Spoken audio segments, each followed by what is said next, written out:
Hello, welcome to agri time learn agriculture with मी।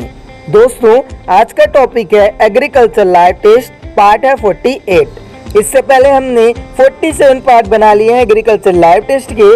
अगर आपने नहीं देखा है तो वीडियो के डिस्क्रिप्शन बॉक्स में लिंक मिल जाएगा, वहां से आप सारे पार्ट एक एक करके देख सकते हो।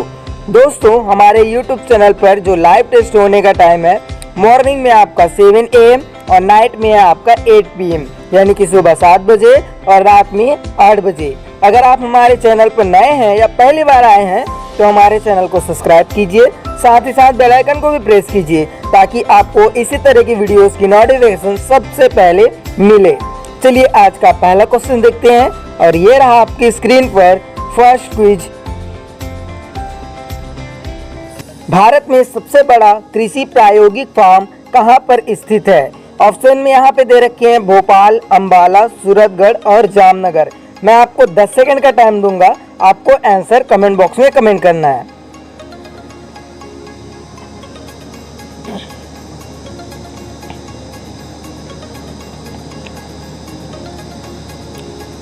टाइम अप होता है एग्रीयंस। और क्विज नंबर 1 का जिन्होंने सी आंसर कमेंट किया यानी कि सूरतगढ़, उन सभी का आंसर राइट है।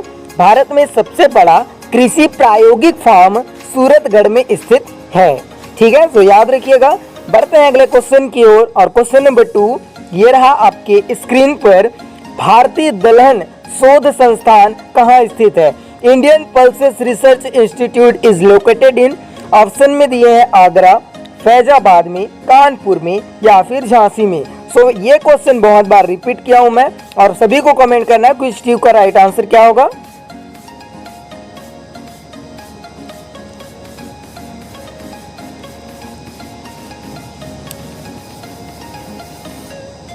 टाइम अप होता है ग्रेंस। और क्विज नंबर 2 का जिन्होंने सी आंसर कमेंट किया यानी कि कानपुर, उन सभी का आंसर राइट है। Indian pulses research institute Kanpur में स्थित है। ठीक है, और बार बार ये क्वेश्चन रिपीट करने का मतलब ये है कि आपके एग्जाम में ये क्वेश्चन 2-3 बार पूछा गया है, इसलिए ये जो क्वेश्चन है इसको मैं रिपीट कर रहा हूँ। ओके, बढ़ते हैं अगले क्वेश्चन की ओर। क्वेश्चन नंबर 3 ये रहा आपकी स्क्रीन पर। भारतीय सब्जी शोध संस्थान कहाँ स्थित है? इंडियन वेजिटेबल रिसर्च इंस्टीट्यूट कहाँ लोकेटेड है पूछा जा रहा है। ऑप्शन में दिए हैं वाराणसी में, लखनऊ में, मैसूर में और बेंगलुरु में। सो सभी कमेंट कीजिए क्विज नंबर 3 का राइट आंसर क्या होगा एग्रीयंस।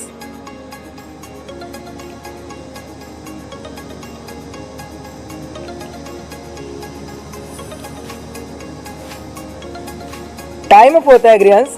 और क्विज नंबर 3 पर जिन्होंने ए आंसर कमेंट किया है यानी कि वाराणसी में, उन सभी का आंसर राइट है। भारतीय सब्जी शोध संस्थान वाराणसी में स्थित है। बढ़ते हैं अगले क्वेश्चन की ओर। क्वेश्चन नंबर 4 ये रहा आपकी स्क्रीन पर। भारतीय वानिकी संस्थान भारत के किस शहर में स्थित है? पूछा जा रहा है भारतीय वानिकी संस्थान भारत के किस शहर में स्थित है। ऑप्शन में यहाँ पे दे रखे हैं नई दिल्ली, हैदराबाद, देहरादून या फिर शिमला। सो कमेंट करके बताइए ग्रीयंस क्विज नंबर 4 का राइट आंसर क्या होगा।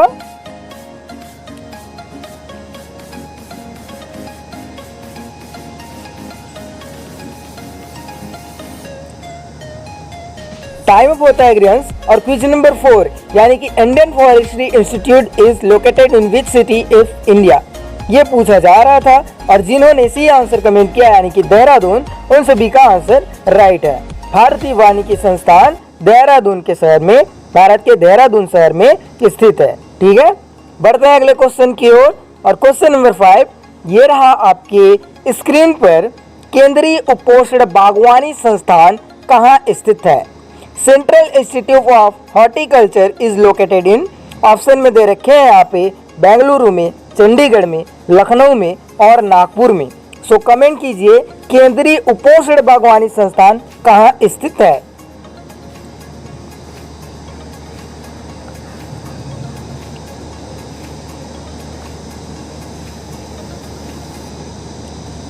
टाइम अप होता है ग्रीयंस। और क्विज नंबर 5 का जिन्होंने ए आंसर कमेंट किया है यानी कि बेंगलुरु, उन सभी का आंसर राइट है। केंद्रीय पोषण बागवानी अनुसंधान संस्थान बेंगलुरु में स्थित है। बढ़ते हैं अगले क्वेश्चन की ओर। क्वेश्चन नंबर 6 ये रहा आपके स्क्रीन पर। भारत में हरित क्रांति का जनक किन्हें माना जाता है? ऑप्शन में दिए हैं G Pal, doctor M S Swaminathan, J S Thomson और डी में दिया है नॉन ऑफ दिस। ठीक है, तो सिंपल क्वेश्चन है, सभी को कमेंट करना है क्विज नंबर 6 का राइट आंसर क्या होगा।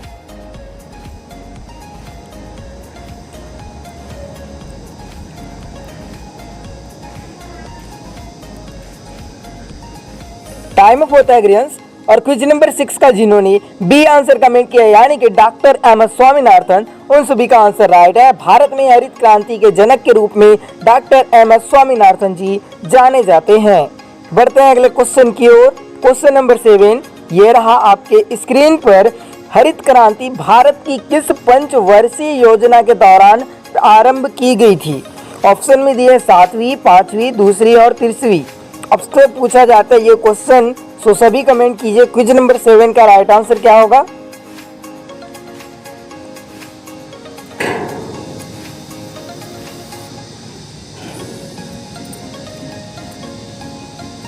टाइम अप होता है ग्रियंस। और क्विज नंबर 7 का जिन्होंने डी आंसर कमेंट किया यानी कि तीसरी, थर्ड, उन सभी का आंसर राइट है। हरित क्रांति भारत में पंचवर्षीय योजना, तीसरी पंचवर्षीय योजना के दौरान आरंभ की गई थी। ठीक है, याद रखिएगा सभी। और बढ़ते हैं अगले क्वेश्चन की ओर। क्वेश्चन नंबर 8 ये रहा आपके स्क्रीन पर। भारत में हरित क्रांति का एक और नाम क्या है? बीज उर्वरक और सिंचाई क्रांति, खाद्य सुरक्षा क्रांति, कृषि क्रांति या फिर बहुफसल क्रांति। सो कमेंट कीजिए क्विज नंबर 8 का राइट आंसर क्या होगा।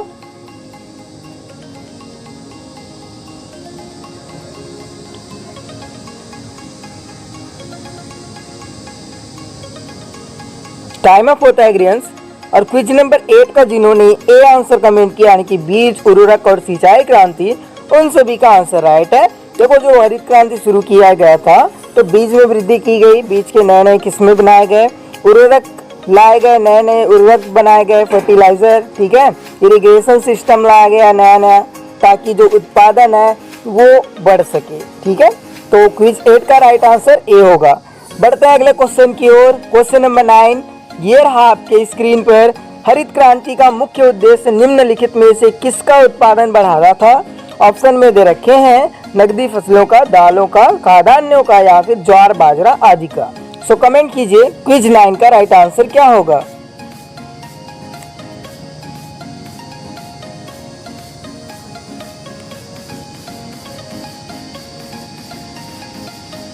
टाइम अप होता है ग्रियंस। और क्विज नंबर 9 का जिन्होंने सी आंसर कमेंट किया यानी कि सीरियल्स क्रॉप, खाद्यान्नों का, उन सभी का आंसर राइट है। हरित क्रांति का जो मुख्य उद्देश्य था वो खाद्यान्न उत्पादन बढ़ाने का था। ठीक है, बढ़ते हैं अगले क्वेश्चन की ओर। क्वेश्चन नंबर 10 ये रहा आपके स्क्रीन पर। हरित क्रांति का संबंध किस फसल से था?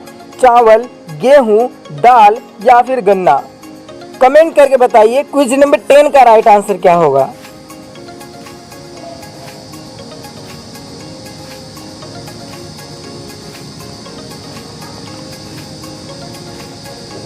टाइम अप होता है ग्रियंस।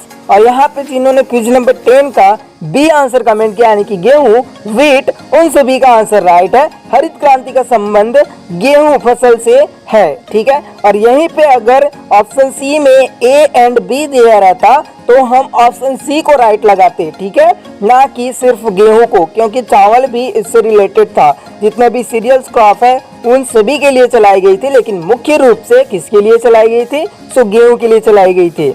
बढ़ते हैं अगले क्वेश्चन की ओर। क्वेश्चन नंबर 11 ये रहा आपके स्क्रीन पर। हरित क्रांति का सर्वाधिक प्रभाव किसमें देखा गया था? ऑप्शन में दिए गेहूं, चावल, दाल और तिलहन। सो जो समझदार है वो इस क्विज का राइट आंसर देगा। सो फास्ट कमेंट कीजिए क्विज 11 का राइट आंसर क्या होगा।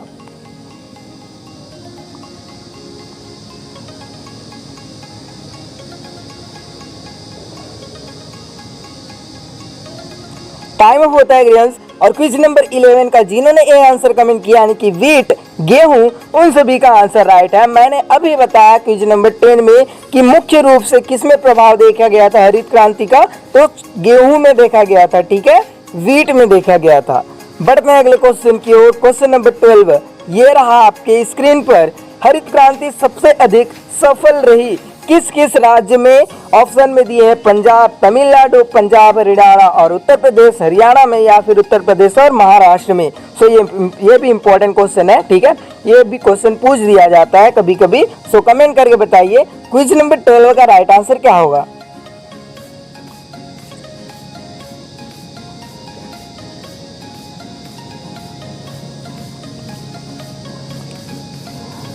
टाइम अप होता है ग्रेन्स। और क्विज नंबर 12 का जिन्होंने बी आंसर कमेंट किया यानी कि पंजाब, हरियाणा और उत्तर प्रदेश, उन सभी का आंसर राइट है। हरित क्रांति सबसे अधिक इन राज्यों में पंजाब, हरियाणा और उत्तर प्रदेश में अधिक सफल रही थी। बढ़ते हैं अगले क्वेश्चन की ओर। क्वेश्चन नंबर 13, ये रहा आपके स्क्रीन पर। निम्नलिखित में से कौन सा घटक हरित क्रांति लाने वाली कृषि नीति का अंग नहीं रहा है? ऑप्शन में दिए हैं सस्यन की अधिक सघनता, गारंटिड अधिकतम दाम, नई कृषि प्रौद्योगिकी या फिर निवेशों का पैकेज। सो अच्छे से पढ़िए क्विज को। अब आंसर कमेंट कीजिए क्विज 13 का राइट आंसर क्या होगा।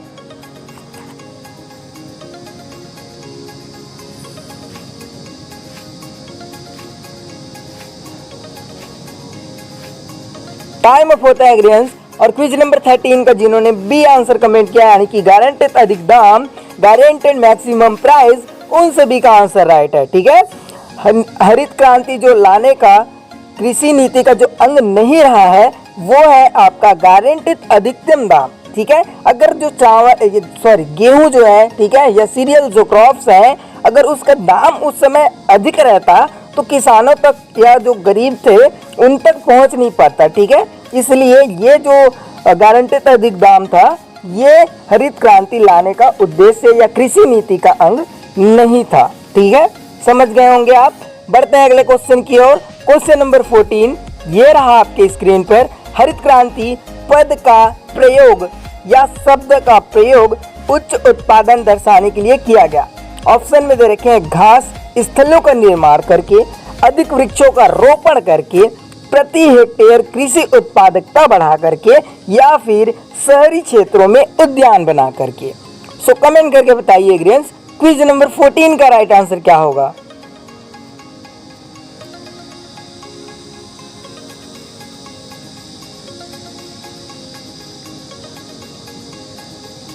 टाइम अप होता है ग्रेन्स। और क्विज नंबर 14 का जिन्होंने सी आंसर कमेंट किया यानी कि प्रति हेक्टेयर कृषि उत्पादकता बढ़ाकर, उन सभी का आंसर राइट है। हरित क्रांति पद का प्रयोग उच्च उत्पादन दर्शाने के लिए प्रति हेक्टेयर कृषि उत्पादकता बढ़ाकर इसके लिए किया गया था, ठीक है, मतलब कि प्रति हेक्टेयर उत्पादन बढ़ाने के लिए सीरियल्स क्रॉप का। ओके, बढ़ते हैं अगले क्वेश्चन की ओर। क्वेश्चन नंबर 15, ये रहा आपके स्क्रीन पर।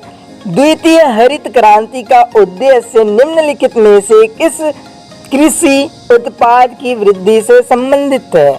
ऑप्शन में दिए बड़े किसानों को सुलभ क्रेडिट की उपलब्धता, सहकारी खेती, अंतर्वृष्टि वृद्धि या फिर ग्रामीण क्षेत्र का विकास। सो कमेंट करके बताइए क्विज 15 का राइट आंसर क्या होगा।